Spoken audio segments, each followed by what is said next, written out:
Saya tidak disampaikan menteri apa. Yang banyak beliau tanyakan saya bagaimana membuat agar 267 juta jiwa itu kita bisa jamin agar mereka besok kehidupannya bisa lebih baik, lebih damai, lebih tenteram, lebih teratur, dan terpenuhi kebutuhan dasarnya. Lebih khusus di bidang pertanian, perkebunan, perikanan, dan lain-lain sebagainya.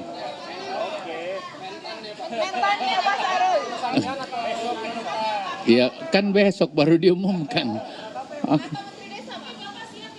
Saya pada prinsipnya seperti itu. Kami diperintahkan untuk totalitas.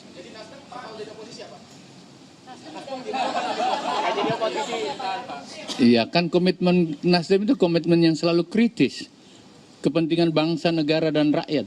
Dan itu juga kenapa kita konsisten mengawal Bapak Jokowi menjadi presiden.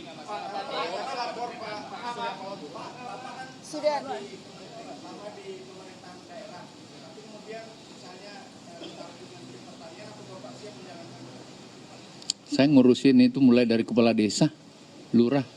Bukan hal yang baru. Bukan hal yang baru. Pak, arahnya ngurus pedesaan apa pertanian, Pak?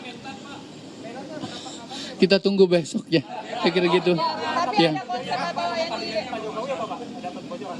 Gimana? Nama kabinet. Apanya? Nama kabinet.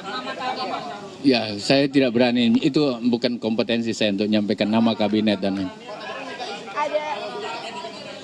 Intinya kita harus bisa menjamin besok 267 juta orang itu kebutuhan dasarnya terhadap makan dan lain-lain sebagainya, damai dan lain-lain sebagainya bisa kita lakukan.